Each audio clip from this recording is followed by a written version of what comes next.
Hello दोस्तों, R1 classes में आपका स्वागत है। और वर्ग 3 की पेपर 2011 में यहाँ से एक क्वेश्चन आया था वन क्षेत्र से, उसके बारे में अपन पढ़ेंगे।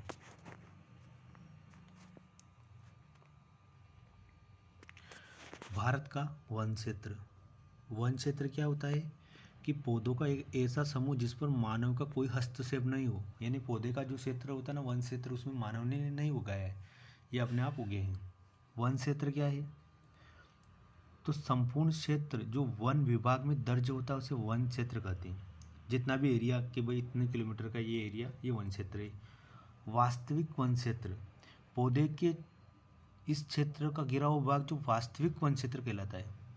तो कैसे? जैसे कि भारत में जैसे बोल दिया है कि ये इतना इतना हिस्सा ये पूरा वन क्षेत्र है। जैसे ये वन, ये वन, ये वन, ये वन, तो ये पूरा वन क्षेत्र है। और वास्तविक वन क्षेत्र, जैसे ये पौधा यहाँ उगा है इतने इतने क्षेत्र में, ये यहाँ पे उगा, तो ये जो ये वास्तविक कितना उगा हुआ है ये, और ये पूरा गोला वन क्षेत्र। और इसमें जो वास्तविक क्षेत्र भी भाई इतने से एरिया में उगा, तो वन का वन इतना से एरिया गिनेंगे, तो ये वास्तविक वन क्षेत्र कहलाता है। वनों के लाभ: आयुर्वेदिक दवाओं के स्रोत में, इमारती लकड़ियों के स्रोत में, लकड़ी के ईंधन में, मृदा अपरदन कटाव को रोकते हैं, वर्षा कराने में सहायक होते हैं, CO2 का अवशोषण कर ग्लोबल वार्मिंग को कम करते हैं। अब वनों के प्रकार, अब कैसे क्वेश्चन आते हैं अपन ये पढ़ेंगे। उष्णकटिबंधीय सदाबहार वन या ट्रॉपिकल एवरग्रीन फॉरेस्ट वन बोलते हैं इनको। तो उष्णकटिबंधीय सदाबहार वन क्यों बोलते हैं? क्योंकि सदा हरे रहते हैं। वर्षा कितनी होती है? तो 200 सेंटीमीटर से अधिक। पूछ लिया जाता है कि उष्णकटिबंधीय सदाबहार वन में कितने सेंटीमीटर वर्षा होती है? 200 मीटर से अधिक। पौधे का घनत्व कैसा होता है? तो पौधे का घनत्व बहुत ज़्यादा होता है। इस प्रकार के वन कहाँ पाए जाते हैं? तो ब्राज़ील के सदाबहार वनों को पृथ्वी का फेफड़ा कहते हैं। तो ब्राज़ील के वन उष्णकटिबंधीय सदाबहार वन के उदाहरण हैं। जैसे ब्राज़ील में इतने वन होते हैं ना सदाबहार वन, इसलिए बहुत ज़्यादा वन है मतलब ब्राज़ील में, इसलिए ब्राज़ील के सदाबहार वन को पृथ्वी का फेफड़ा कहते हैं। ऐसा क्वेश्चन आया कि पृथ्वी का फेफड़ा किसे कहते हैं? तो ब्राज़ील के सदाबहार वन को। अब इन वनों की क्या विशेषता है कि यहाँ घास के मैदान नहीं होंगे, धरातल नमी युक्त होगी, इसलिए सदाबहार वन दिखाई देते हैं। क्योंकि यहाँ घास मतलब ये पौधे इतने बड़े बड़े होते हैं और इतने होते हैं कि वहाँ पर जो धूप है वो पर्याप्त मात्रा में नीचे का क्षेत्र, जमीनी क्षेत्र पर नहीं पहुँच पाती है, तो वहाँ पर घास उगने के चांस नहीं रहते, इसलिए वहाँ पर घास के मैदान नहीं होते हैं। यह बैक्टीरिया वायरस पाया जाता है। नमी क्षेत्र रहता है तो वहाँ पर बैक्टीरिया वायरस होंगे। अब ऐसा पूछेंगे कि जो सदाबहार वन है उनमें उनके अंतर्गत कौन कौन से वृक्ष आते हैं और किन क्षेत्रों में पाए जाते हैं? तो उनके अंतर्गत कौन कौन से वृक्ष आएंगे? पेड़ों के नाम, इन पेड़ों के नाम आपको कंठस्थ याद ही करना पड़ेंगे। बांस, रबड़, महोगनी, एबोनी, सिनकोना, रोजवुड, ये वृक्ष काय के उदाहरण है? तो सदाबहार वन वृक्ष के उदाहरण है जहाँ 200 मीटर से अधिक, 200 सेंटीमीटर से अधिक वर्षा होती है। तो 200 सेंटीमीटर से अधिक वर्षा कहाँ पर होती है? पश्चिमी घाट में कौन कौन से? कर्नाटक, गोवा, केरल, महाराष्ट्र, इन क्षेत्रों में। मेघालय, अंडमान तथा निकोबार द्वीप समूह। पूर्वी हिमालय का क्षेत्र भी इसी के अंतर्गत आता है। पूर्वी हिमालय में मेघालय, अरुणाचल प्रदेश जैसे क्षेत्र आते हैं।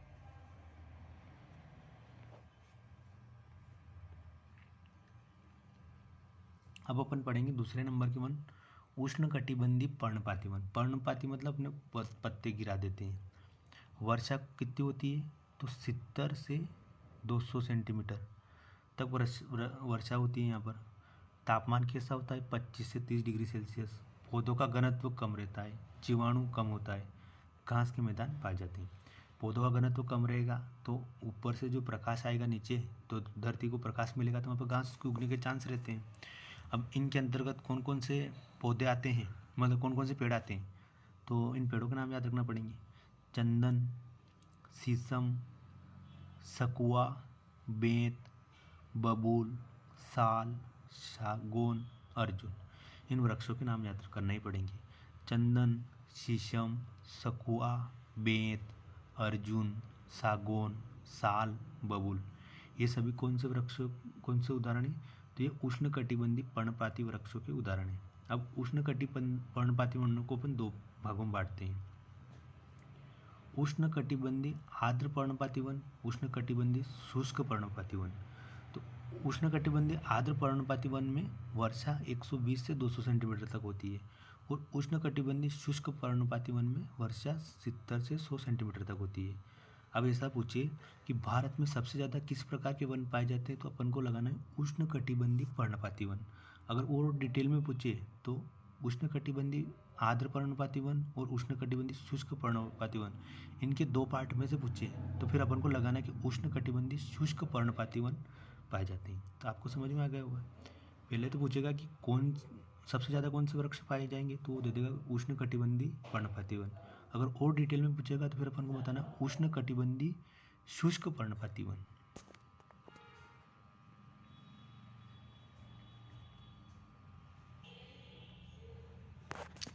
मरुस्थलीय वन कम वर्षा वाले स्थानों पाए जाते हैं जहाँ पर वर्षा 50 सेंटीमीटर से कम होती है, पत्तियाँ नुकीली होती है। नागफनी, बबूल, झाड़ियाँ, खजूर, खेजड़ी, ये सभी वृक्ष मरुस्थलीय वन के उदाहरण हैं और खेजड़ी को मरुस्थल का राजा कहते हैं। इनमें प्रमुख क्षेत्र राजस्थान और हरियाणा पंजाब का साउथ वेस्ट एरिया आता है। ज्वारी वन डेल्टाई वन कहलाते हैं। मैंग्रोव वन भी कहते हैं। दलदली क्षेत्रों में पाए जाते हैं। तटीय क्षेत्र जहाँ पर नदियों के आसपास का तट क्षेत्र होता है वहाँ पाया जाता है, जहाँ हमेशा पानी भरा रहता है। नाव बनाने के लिए काम में लिया जाता है।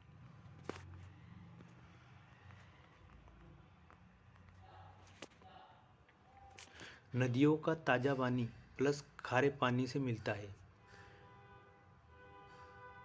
अब जो अपने मैंग्रोव वन है, इन वन में कौन कौन से आते हैं, ऐसा पूछ ले कि सुंदरी वन किसको बोलते हैं, तो मैंग्रोव वन को। केजरीना, केवड़ा, ये वृक्ष वहाँ पर पाए जाते हैं।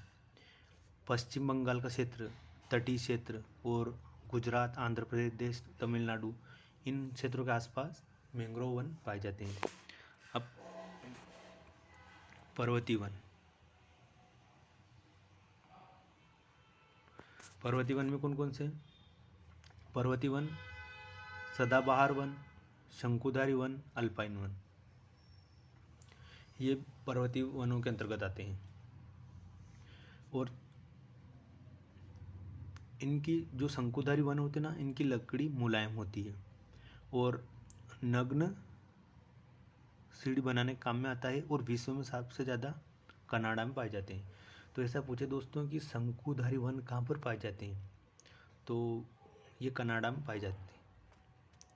इनके उदाहरण पर्वतीय वन के कौन कौन से उदाहरण हैं, तो पर्वतीय वन में कौन कौन से आ जाएंगे, तो पर्वतीय वन में एक तो चीड़, देवदार, सिल्वर पाइन और स्प्रूस और भोजपत्र वृक्ष, ये सभी वृक्ष पर्वतीय वृक्षों के उदाहरण हैं। तो पर्वतीय वृक्ष में कौन कौन से आएंगे, ये सभी पर्वतीय वृक्षों में आएंगे।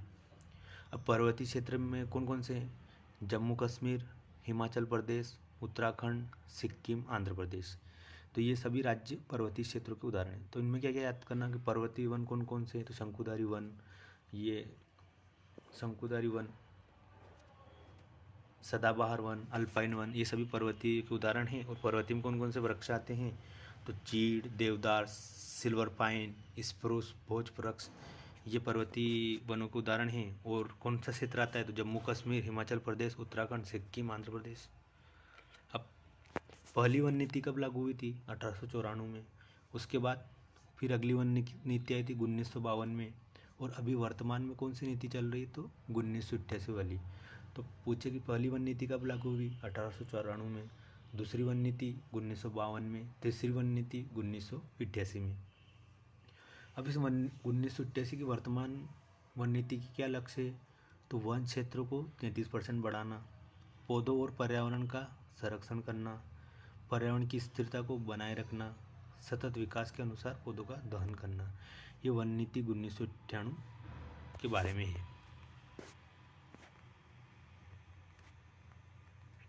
अब प्रमुख IMP प्रश्न, ये भी पढ़ना ही है मन को।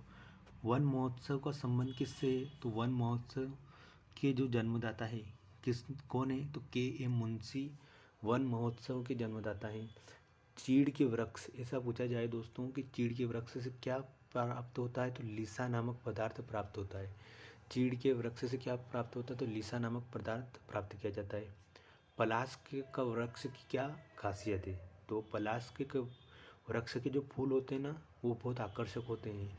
उन फूलों का कलर इतना अग्नि जैसा, आग जैसा होता है, इसलिए जंगल की आग का किसे कहा जाता है, तो आकर्षक फूलों, पलाश के वृक्ष के जो फूल होते हैं ना, उनके कारण इन्हें जंगल की आग कहा जाता है। तो आकर्षक फूलों के कारण जंगल की आग किन्हें कहा जाता है, तो पलाश के वृक्ष के फूलों को जंगल की आग कहा जाता है। सागौन वृक्ष सबसे ज़्यादा कहाँ पाए जाते हैं, सागौन वृक्ष सबसे ज़्यादा मध्य प्रदेश में पाए जाते हैं। तेंदू वृक्ष का क्या उपयोग है, तो बीड़ी बनाने के काम में आता है तेंदू वृक्ष।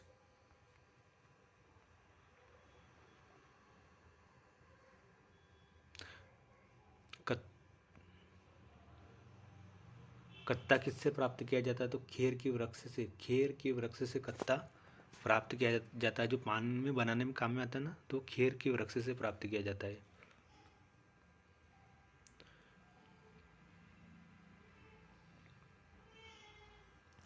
वन अनुसंधान केंद्र FRI कहाँ पर है, तो वन अनुसंधान केंद्र देहरादून में है। कहाँ पर है, देहरादून में। 1906 में इसकी स्थापना हुई थी। इसका उद्देश्य क्या है, वन का अनुसंधान करना और वन अधिकारियों को प्रशिक्षित करना, उन्हें प्रशिक्षित करना। तो वन अनुसंधान का क्या उद्देश्य है कि वन का अनुसंधान करना और वन अधिकारियों को प्रशिक्षित करना। FSI क्या होता है, तो भारतीय वन सर्वेक्षण, मतलब भारतीय वनों का सर्वेक्षण करना कि कितनी ग्रोथ हुई, कौन से वृक्षों में हुई, इसके बारे में। तो जो वन रिपोर्ट कौन जारी करता है, तो भारतीय वन सर्वेक्षण वन रिपोर्ट जारी करता है हर 2 साल में। इसकी स्थापना कब हुई थी, 1981 में। इसका मुख्यालय कहाँ पर है, तो देहरादून में। अब 2019 के वन रिपोर्ट के अनुसार भारत में वनों की स्थिति क्या है, तो देश में कुल वन का क्षेत्रफल कितना है, 24.56%। भारत में देश में कुल वन क्षेत्र कितना है, तो 24.56%। सर्वाधिक वनों वाले राज्य कौन कौन से हैं, तो सर्वाधिक वन जहाँ पर सबसे ज़्यादा वन है, तो मध्य प्रदेश, अरुणाचल प्रदेश दूसरे नंबर पर, तीसरे नंबर पर छत्तीसगढ़।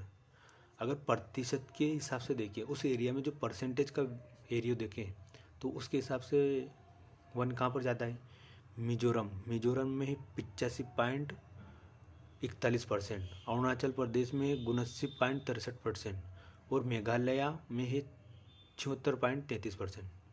सर्वाधिक वन वृद्धि करने वाले राज्य, यानी वन की वृद्धि कौन करता है, तो कर्नाटक और आंध्र प्रदेश। सर्वाधिक मैंग्रोव वन कहाँ पाए जाते हैं, तो पश्चिम बंगाल में और फिर उसके बाद गुजरात में।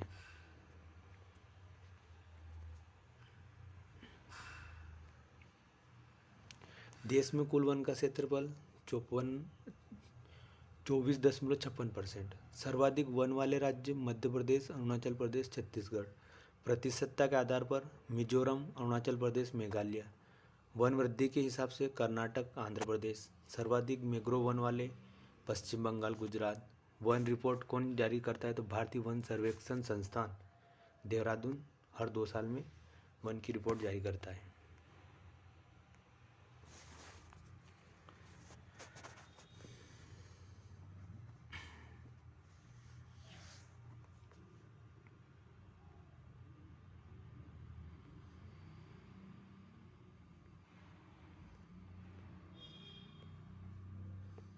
हेलो दोस्तों, मैं जिम कॉर्बेट